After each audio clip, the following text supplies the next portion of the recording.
Hermano, muy buenas tardes a todos ustedes. Un saludo. Aquí hoy es agosto 23 de 2021 y voy a continuar entonces con nuestro estudio acerca de la reforma, en base al libro que tengo aquí del gran eh, profesor de Historia de la Iglesia de la Universidad Seminario muy famoso en los Estados Unidos, de la Trinity Evangelical Divinity School, o sea, la Escuela de Divinidad Evangélica de la Trinidad. Se llama Scott Manage y este es el libro, está en inglés, no está en español, pero contiene realmente historia muy importante acerca de que cómo inicia la reforma. Nosotros somos reformados, yo soy reformado presbiteriano y los que somos reformados presbiterianos debemos conocer nuestra historia, ¿no? Los principios, oiga, de dónde nacimos, dónde salimos, cómo se inició, cómo se expandió, ¿no? En una conversación que usted tenga, por ejemplo, alguien le diga, a ver, dígame usted, ¿cómo se expandió tu iglesia? ¿No? En una reunión que pueda tener usted, usted va a decir cómo se expandió tu iglesia. Entonces, eh, es bueno saber cómo. Y créame, los inicios de la expansión de la iglesia reformada es algo fascinante. Cantidad de libros, ¿no? Cantidad de libros eh, y mucha historia. Debemos saber por qué creemos lo que creemos. Y hay mucha historia, sinceramente. Hoy voy a continuar referente a un tema muy importante, es la pregunta, ¿cómo se expresa la fe cristiana según la teología reformada original?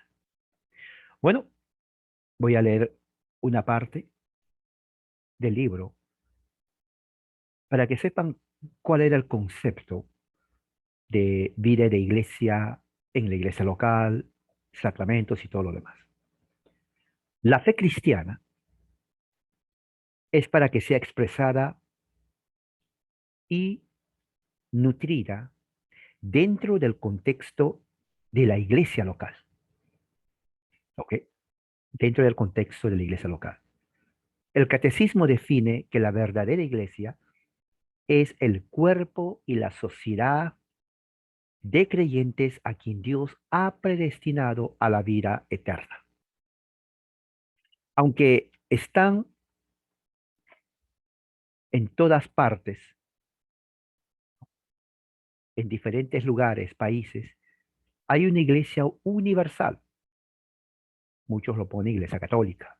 El término católico, esto es un paréntesis, dentro del evangelicalismo, que ha rechazado todo, piensan que es solamente, oh, la iglesia católica romana es católico, y es una falacia, porque si fuera así, entonces no hay que leer la Biblia porque los católicos también leen la Biblia, aunque usted diga que no, bueno, los evangélicos tampoco leen la Biblia, así que no critiquemos a los católicos, ¿no? Cuando yo digo católicos, digo, oh, ellos no leen la Biblia, pues yo tampoco lo digo, yo tampoco. Cuando vas a la iglesia, no, saltar, aplaudir, pero no estudian la Biblia. Así que están en el mismo plano, ¿no? Por eso no entiendo honestamente la diferencia. Entonces, si ellos tienen la Biblia y uno tiene la Biblia, entonces no se puede decir, bueno, porque ellos tienen la Biblia, nosotros no estudiamos la Biblia. No, no se puede hacer esa analogía. La iglesia, los reformadores creían que es una iglesia universal, ¿no? Y que Jesucristo es su cabeza, la única cabeza. ¿Se dan cuenta? A diferencia del catolicismo romano, en donde ponen al Papa la cabeza o el sumo pontífice visible, lo cual la Biblia no enseña eso. La cabeza de la iglesia es Jesucristo. La iglesia visible sobre la tierra se distingue por dos marcas. Uno, por la pura y fiel predicación de la palabra de Dios. Lo vuelvo a repetir. La iglesia visible en la tierra se distingue por dos características: la pura y fiel predicación de la palabra de Dios. Y esto es algo muy interesante y muy importante, porque si no se predica la palabra de Dios, en forma fiel y pura. Aquí está la palabra de Dios, aquí tengo una regla, porque con esta regla yo subrayo. Si no se predica fielmente las escrituras, entonces hay un problema ahí. Porque si vamos, o usted va a una congregación donde puede leer la Biblia, cualquiera puede leer la Biblia, pero si no se predica de acuerdo al contexto, según al aspecto gramático histórico, entonces hay un problema que usted simplemente está pasando el tiempo, pero no está aprendiendo nada. ¿Qué más? Dice sí. La segunda señal es la correcta administración de los sacramentos. Esto tampoco se enseña el evangelicalismo que viene de Estados Unidos. Entonces, por eso cuando yo me encuentro con un evangélico, tengo que enseñarle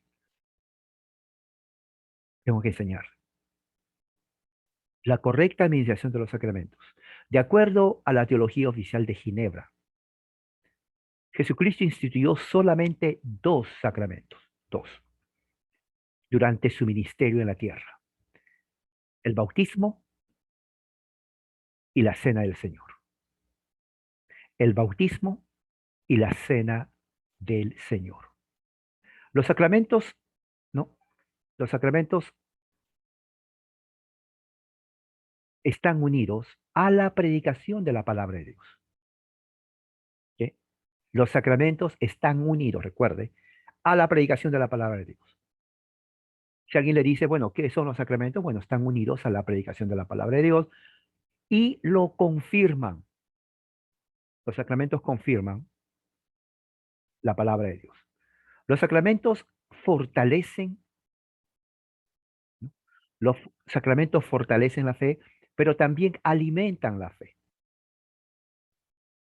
Los sacramentos fortalecen la fe y alimentan la fe. Esos sirven como señales, ¿no? De lealtad al discipulado cristiano. Y por ellos el Señor anuncia, representa y sella su gracia a su gente. Con otras palabras, son sellos y señales. O sea, el sacramento no es solamente en el caso de la cena, comer, ni en el caso del bautismo, mojar, sino que son sellos, ¿no? Representantes de la gracia de Dios para su pueblo. Esto es muy importante que se tenga en cuenta. El bautismo, cuando se recibe por la fe,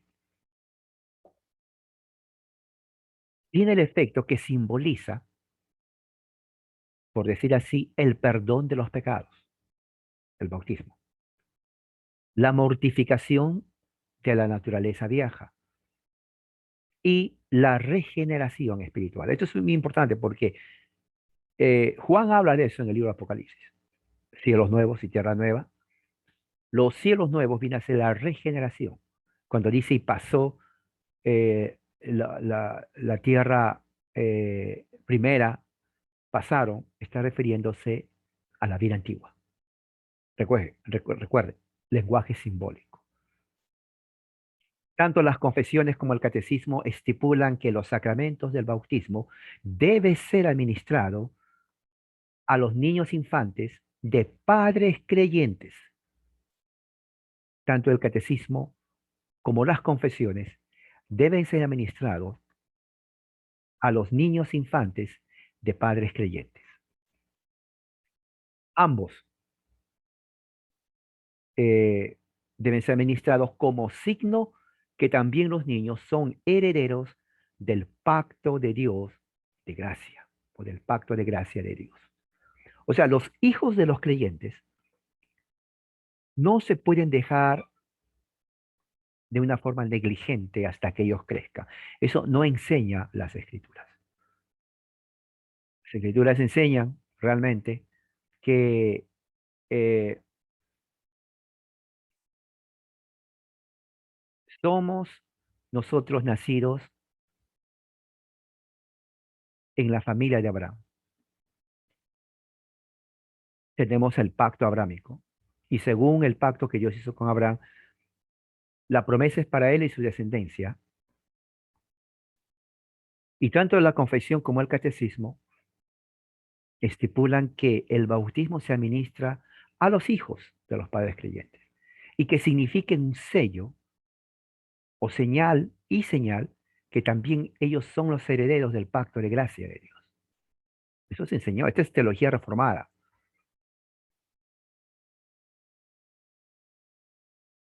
Referente al concepto o idea que es la cena del Señor, los reformadores rechazaron la idea católica de la cena y también la idea luterana de la cena del Señor. El concepto católico de la cena del Señor es la transubstanciación, que significa que el catolicismo enseña que tanto los elementos de el pan y el vino cambian de sustancia y se convierten realmente en la sangre y cuerpo de Cristo. Eso fue rechazado por la Iglesia Reformada en Ginebra. En cuanto a la enseñanza luterana, ¿no? De la consubstanciación, ellos dicen de que hay una presencia real de los elementos, el pan y el vino. Ellos dicen, bueno, aunque el pan y el vino sigue siendo pan y vino, pero realmente la presencia real de Cristo está allí, ¿no? O sea, por eso se llama consubstanciación, ¿no? El cuerpo físico eh, de Jesús,